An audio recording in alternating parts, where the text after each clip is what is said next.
Continuamos en Que se escuche, el segundo bloque del programa de hoy. Continuamos también con Marcelo Guagliardo. Sí. Marcelo, si te parece, podemos seguir desgranando el acuerdo alcanzado a principios de esta semana. Tenemos más placas para compartir, Vir. Exactamente, vamos a seguir viendo qué es lo que se firmó. Bueno, ¿qué es esto? ¿Qué es la resolución 260? La resolución 260 es una norma legal que se firmó el año pasado en el marco del aislamiento social preventivo y obligatorio que había cerrado las escuelas cabeceras, las asambleas presidenciales de media. Eso había pasado a partir del 20 de marzo y toda esa primera parte del año nosotros estuvimos reclamando porque se vuelva a poner en funcionamiento la oferta el ofrecimiento de cargos y horas porque se seguía trabajando de la virtualidad. Entonces había muchos estudiantes sin docente y muchos docentes sin trabajo. Sale esa resolución que instituyó un dispositivo de tipo virtual que realmente no cumplió con la expectativa que se tenía y dejó a muchísimos compañeros sin la posibilidad de acceso a su puesto de trabajo, a sus horas cátedra, al doble turno, algunos sin posibilidad de trabajo. Claro. Entonces era, que bueno un cachito para atrás, decirle. Sí. Era una urgencia resolverlo. Lo venimos peleando, bueno, finalmente ya creo que entre mañana y pasado se reúne el Consejo Provincial de Educación, creo que es mañana, para firmar la derogación de esa resolución y volver a funcionar, vuelven a funcionar las escuelas cabeceras y asambleas de media y superior, ¿no? Con todas sus facultades, sin intermediaciones. Va a haber, obviamente, velocidad y transparencia para ofrecer y para cubrir cargos y horas. Eso es una muy buena noticia para muchas compañeras y compañeros que están esperando eso. Es decir, que a partir ya de la semana que viene, los primeros días de la semana que viene, van a estar pudiendo acceder a cargos y horas, ¿no? Era fundamental, ¿no? Era un reclamo que mantuvieron. Era un reclamo muy fuerte. Luego, si seguimos, creo que hay otra placa más. Sí, decía eso. Hay una situación con los compañeros que integran grupos de riesgo porque tienen situaciones de salud, por lo cual no pueden estar en la presencialidad. En ese caso, en el primer ofrecimiento que hace el gobierno, los excluye de poder tomar cargo. Sí. Esto quedó resuelto en esta acta, donde mantienen su condición activa para el ejercicio de la docencia. Es decir, o sea, pueden tomar cargos. Pueden, obviamente, mantener sus propios cargos, incluso tomar otros. Y hay una continuidad excepcional, esto sí es un tema que en realidad todos los años quienes toman cargos cesan 48 horas antes de las asambleas. Y los que son idóneos a nivel medio pasa lo mismo. El año pasado se resolvió que los idóneos de media continuaban hasta el mes de abril porque se había resuelto la unidad pedagógica y necesario era tener esa vinculación con los estudiantes. Y en el nivel primario, obviamente, el cese era previsto hacerlo en fines de marzo. Bueno, a fines de marzo eso no hizo porque no estuvieron preparada la oferta de cargos, hubo una dificultad con los listados. Empezó el año y los compañeros han tenido continuidad y hoy lo que se está planteando es que continúen hasta de manera excepcional, esto es por única vez, en el marco de esta situación, hasta febrero del 2022, de modo que tienen esa estabilidad laboral quienes habían tomado cargos el año pasado. Y los que están esperando cargos seguramente van a tener, porque el movimiento que va a haber en las escuelas cabeceras va a ser muy grande, porque va a haber mucha demanda para cubrir y seguramente no va a haber ningún compañero que pueda quedarse sin su posibilidad de acceso a un puesto. Bueno, esto es importante. Bueno, esto tiene que ver con dos temas que planteamos que están relacionados con la necesidad de partidas de comedor que tienen que actualizarse. Esto se va a hacer a partir del mes de abril, porque tienen montos congelados a diciembre del 2019. Las partidas venían también enganchadas con los salarios. Bueno, ahora eso se va a hacer a partir de abril. Se va a trabajar sobre las obras que están, todo lo que tienen los municipios y obras públicas, va a hacerse un seguimiento. Claro, algo lo que decía Cintia recién, no está firmado el convenio con el municipio. Los convenios no están firmados, entonces toda esa tarea, que es tarea del gobierno, nosotros lo que vamos a hacer es insistir para que eso se concrete. Y luego, ¿es importante eso del acuerdo con los municipios? Eso obviamente que tiene importancia. Nosotros siempre apostamos a que el que tiene que tener centralizada la tarea del mantenimiento es el Consejo Provincial de Educación, a través de un área que existió hace muchos años, que es la arquitectura escolar. Pero también hace muchos años, desde el sovichismo, se descentralizó en los municipios la atención primaria, digamos, el trabajo más chico del mantenimiento. Las urgencias cotidianas. Las urgencias cotidianas. Pero los municipios no recibieron fondos el año pasado y algunos todavía no reciben para poder empezar a hacer las tareas. Así que esto es un tema que lo planteamos en diciembre, en dos oportunidades, lo hemos planteado en las reuniones que hemos mantenido este año con el gobierno. Por eso es la tarea que hacen nuestros compañeros en ir a los municipios para abordar este tema. Y el otro tema que estaba arriba en la otra placa está relacionado con unos protocolos específicos, porque el tema de la ruralidad y las escuelas albergues, por nombrarte uno, no están contemplados en los protocolos nacionales donde se habla así de nivel inicial, de educación especial, pero el protocolo de este tipo de instituciones, por ejemplo, el albergue no está, y eso es necesario que no es lo mismo si un chico va 4 horas que los que se quedan a dormir o están toda la semana. Entonces, ese es un tema a resolver. Y esto, bueno, esta es una referencia... El resumen de cómo quedan los salarios. Exactamente, de un solo cargo, ¿no? Que es el maestro de grado. Nosotros tenemos en nuestro escalafón más de 200. Pero bueno, la proporción es exactamente la misma en todo el escalafón. El salario inicial de 34.400 pasa a 46, casi 500, o sea, ese es el 35%. Y el 30% es el promedio que hay entre el de 10 años con el compañero que está en mayor antigua, que pasa de 54 a 69. ¿no? Está bien, con 24 años. Creo que había un gráfico más, o me estoy equivocando. Sí, hay más placas. No, había un gráfico también que lo vamos a ver seguramente luego. A ver, ¿qué más? ¿Cómo se traslada al sector jubilado? Claro, esto importa porque realmente siempre hay preguntas. Siempre hay preguntas. Todo lo que va al salario en este acuerdo se traslada, obviamente, en el 80%, que es lo que corresponde por ley, a los trabajadores y trabajadoras que están jubilados. El único monto que no incluye o que no está incluido, esos son los 710 pesos, que es conectividad nacional, que bueno, tiene una finalidad específica. Pero el resto de las sumas que integran nuestro salario se reflejan en el salario de trabajadores y trabajadoras que están en situación de jubilación. Bueno, yo no me acordaba de esta última placa que vimos recién, pero sí iba a volver a este punto, ¿no? Al de pago por conectividad, que es una demanda que se hizo durante todo el año pasado y que creo yo que es muy importante en todo este acuerdo, ¿no? Sí, digo, más allá de la suma, ¿no? El hecho de que el hecho que aparezca desde el punto de vista conceptual el tema conectividad en el salario es un tema importante. Lo que sí nosotros cuestionamos, y esto es un cuestionamiento que le hacemos al gobierno provincial, nosotros planteábamos la conectividad sobre un salario que estaba igualado a la inflación. Sí.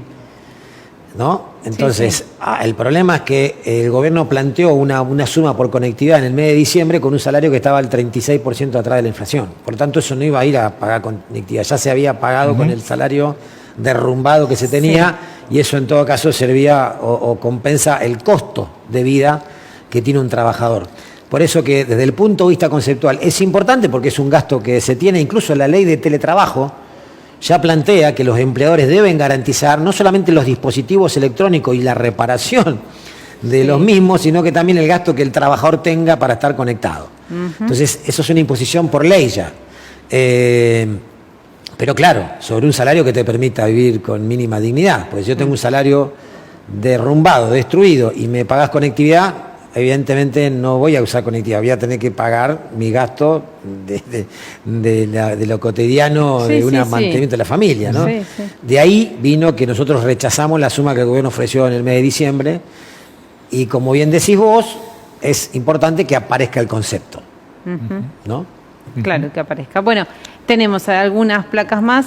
Bueno, esta es una pregunta porque hubo algunas...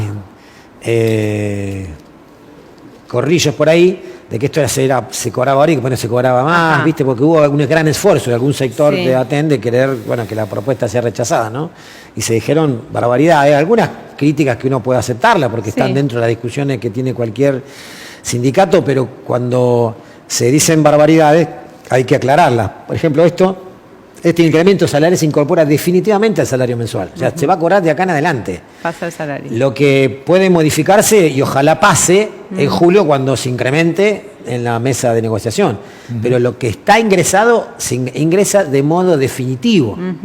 Es decir, no hay nada que tenga fecha de vencimiento. Ese es el nuevo salario que se incorpora ahí. Y las exigencias que planteamos al plenario que están también plasmadas en el acta, ¿no? Por ejemplo, que no haya ninguna sanción, esto es que obviamente no haya descuento de día de paro, y que se garanticen las condiciones de una escuela segura, que se garanticen las condiciones para aquellos estudiantes que son de riesgo, ¿no? Y que están en condición de vulnerabilidad, que se resuelva de manera inmediata las situaciones de infraestructura y de mantenimiento, y que se acelere el proceso de vacunación de los trabajadores de la educación. Este es un tema que claramente no depende solo de la provincia, esto hoy lo dijo el presidente, creo que sí, el 18% hay un el tema 80% de los países. Tremendo con relación a la disponibilidad de dosis, pero la verdad que necesitamos que de manera urgente, para reducir el riesgo y mayor protección de quienes vamos a estar más expuestos en las escuelas, se pueda acceder a este proceso, ¿no? Bueno, y todo esto se aprobó con una muy buena participación de los docentes, ¿no? En asambleas. Las asambleas fueron de las más grandes que hemos tenido en la historia de Aten.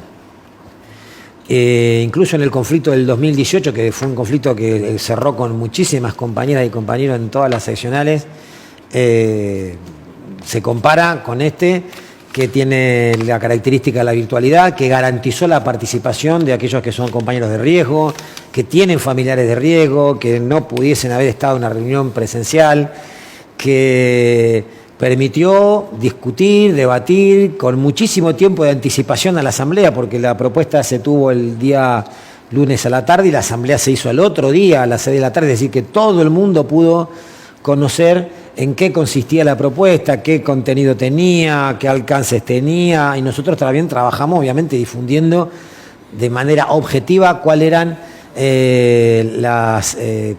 los puntos que estaban contenidos en la propuesta. Y fue una asamblea, como decíamos recién, con casi 4.000 compañeras y compañeros en todas las seccionales, y por una importante mayoría se logró la aceptación, y me parece también un dato importante de fortaleza hacia dentro de la organización, ¿no? Quédate, Marcelo, pero Dale. vamos a otra comunicación. Nos vamos a la zona sur de la provincia. Soledad Mora ya está allí en San Martín de los Andes. Soledad, buenas noches, bienvenida, ¿cómo te va? Hola, buenas noches. ¿Cómo están por ahí? Bien, muy bien. Bueno, contanos un poco cómo está la situación de las escuelas en San Martín.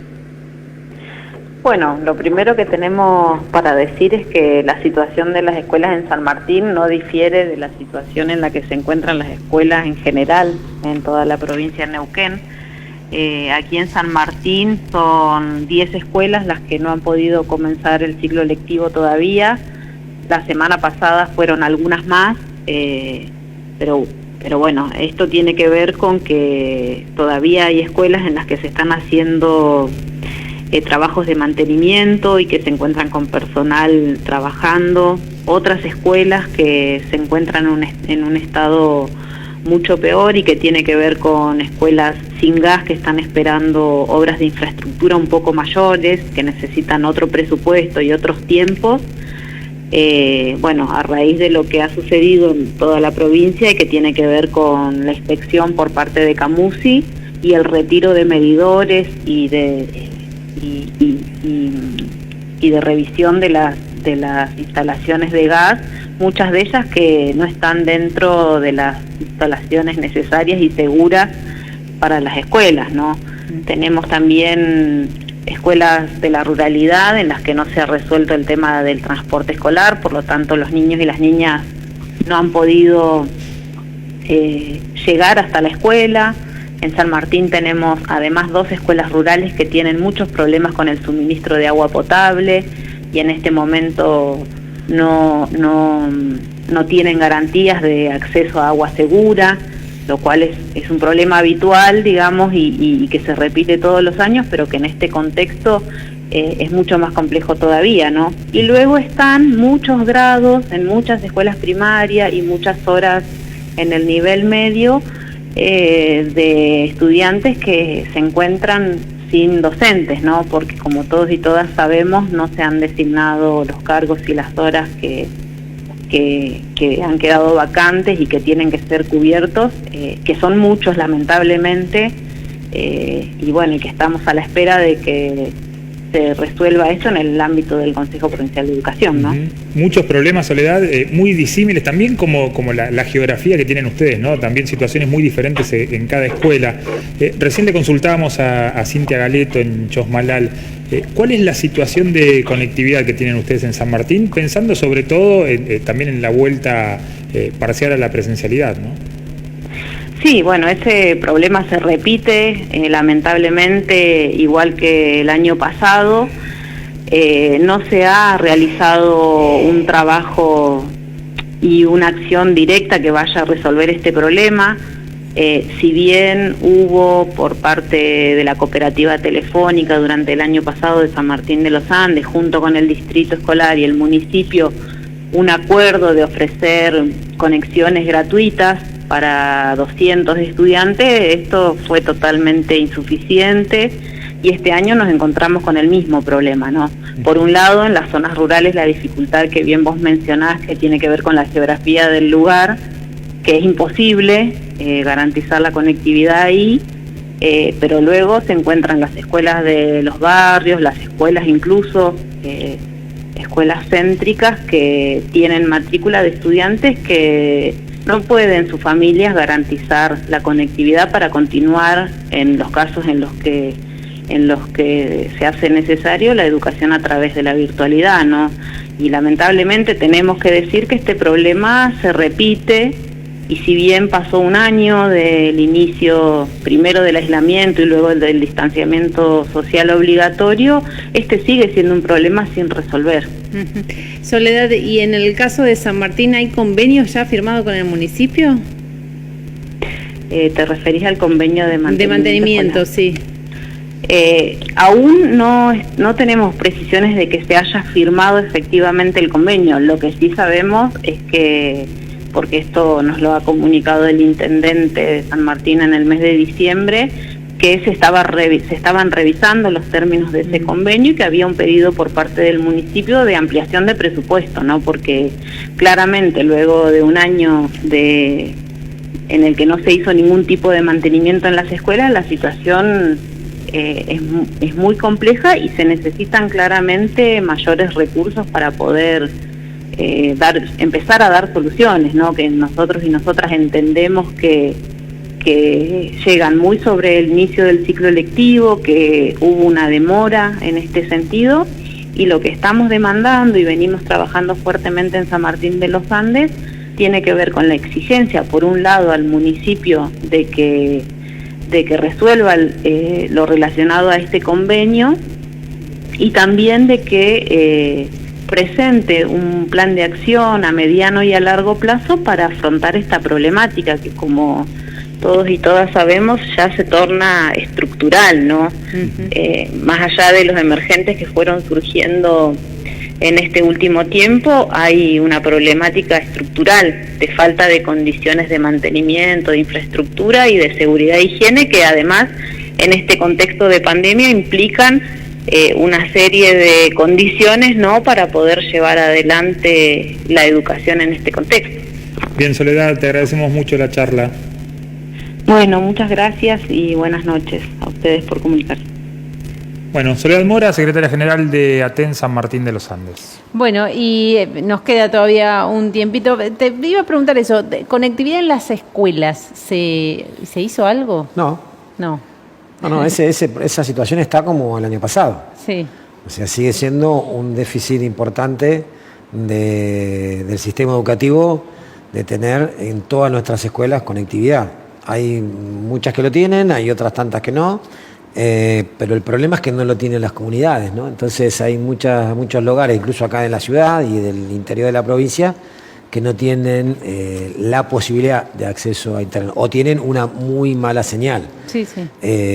Porque si bien es cierto, en casi todos los lugares existe, el tema es que para mantener una clase, para hacer el trabajo virtual que requiere el aprendizaje, las señales son muy malas, ¿no? Y se cortan y hay mucha dificultad con eso. Bueno, todo esto que decís, más todo lo que hablamos con Cintia, más todo lo que hablamos con Soledad, hace suponer un año que va a ser muy complicado, ¿no? Hay un acuerdo salarial que era importantísimo para mirar hacia adelante, para continuar, pero viene un año muy difícil.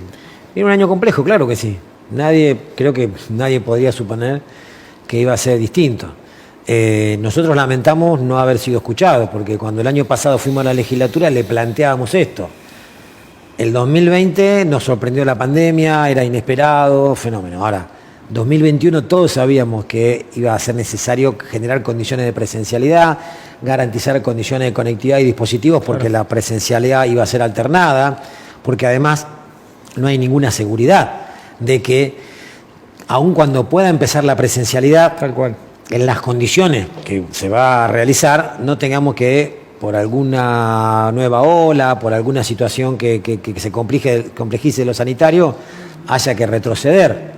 Digo, porque esto no es nada que no haya pasado en otro lugar del mundo. Entonces, eso no pasó. Entonces, de ahí es que hay todavía muchas cosas para resolver. Yo lo decía en una radio cuando me preguntaban, bueno, pero al final resolver el problema salarial, y ¿saben lo que pasa? Que si nosotros esperamos a que se arreglen todas las escuelas, estamos de paro hasta noviembre. Y eso seguramente iba a caer muy mal en la sociedad. Sí. Entonces, es una parte del problema que es, en todo caso, el problema principal, que es responsabilidad de la organización sindical. Porque a los otros sindicatos no se les reclama que peleen por las condiciones en las que se hacen las tareas que realizan. O sea, cada trabajador pelea por su salario y nadie cuestiona si después se preocupa por si se resuelve, qué sé yo, la justicia. La justicia. Sí, ¿Viste? sí. Ahora, a los maestros se nos pide que peleemos por nuestro salario, que peleemos por las escuelas, y lo hacemos porque es el lugar de trabajo nuestro. Pero ¿saben qué? Hay otros que tienen que ocuparse también. La comunidad, los actores políticos, los señores concejales, los señores diputados, que tienen la obligación de hacer eso. Y nosotros vamos a estar ahí en la primera línea, porque nos interesa, porque es nuestro lugar de trabajo y queremos estar con seguridad. Pero es una responsabilidad de toda la sociedad, no es solo una responsabilidad ni de ATEN, y menos de las maestras y de los maestros ni los equipos directivos.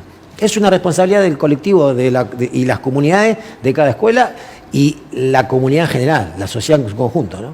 Bueno, Marcelo, te agradecemos por hoy estar aquí. No, agradecido soy yo, como siempre. Este es un programa de la organización y tenemos que tratar de llegar con toda la información a las compañeras y a los compañeros y obviamente al conjunto de la sociedad y a las organizaciones con las que trabajamos juntos, ¿no? Bueno, muchas gracias. Y nos queda muy poquito, pero nos vamos a ir a una nota que estuvimos en el IPET, es el Instituto Provincial de Educación Terciaria. Funciona en el Colegio San Martín.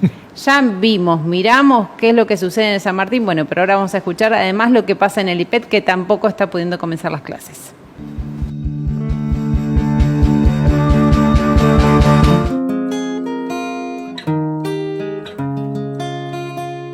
El IPET es un instituto provincial de enseñanza terciaria, es la única en la provincia, en el cual dictamos 5 carreras. Entre ellos está el área de administración, el área contable, sistemas administrativos, administración pública y recursos humanos. Aquí, en esta institución, tenemos un manejo de alumnos, ¿sí?, de más o menos entre 800 y 900 chicos que concurren a las 5 tecnicaturas entre primero y tercer año. La situación del IPET, como lo pueden ver, estamos todavía con arreglos de infraestructura, ¿sí? Y estamos con el final de obra de gas, que todavía no lo podemos concluir. Como verán, están los calefactores afuera y todavía no están dentro de las aulas. ¿Crees que pueden arrancar en breve las clases? No, hasta que no tengamos el final de obra y no tengamos la parte de que nos digan que está apto por el tema de las burbujas, ¿sí?, salubridad, por el tema de las ventilaciones que tenemos en las aulas, que son muy chiquititas. No sé, eso depende de ellos, que nos digan sí o si no se puede, y si se puede arrancarían. Y sí, se podría haber solucionado, pero el problema es que la solución de ahora no nos asegura que pueda seguir estando del mismo tiempo más adelante. Porque hay un problema de fondo que es, como te han comentado de directores anteriores, que funcionamos 4 niveles. Hay una circulación muy grande de personas y es un edificio muy viejo. Aparte tiene movimientos de estructura, ¿sí?, que provocan fisuras dentro de las paredes. O sea, lo que tendríamos que hacer es descomprimir esta escuela para poder trabajar mucho más cómodo en el resto de los niveles. La virtualidad ha sido muy significativa para nosotros porque nos encontramos en un contexto formativo que no estábamos acostumbrados, ¿sí? Ese contexto nos facilitó el tema de manejos porque tuvimos que volcarnos a las plataformas virtuales, pero no todos, como nosotros como equipo directivo y los docentes en sí, si ni bien nosotros la plataforma la usábamos, tuvimos que usarlo con mayor intensidad y tuvimos que acostumbrarnos a otro sistema de formación diferente al que estábamos acostumbrados a la presencialidad, que lo que estamos rogando es que podamos volver otra vez.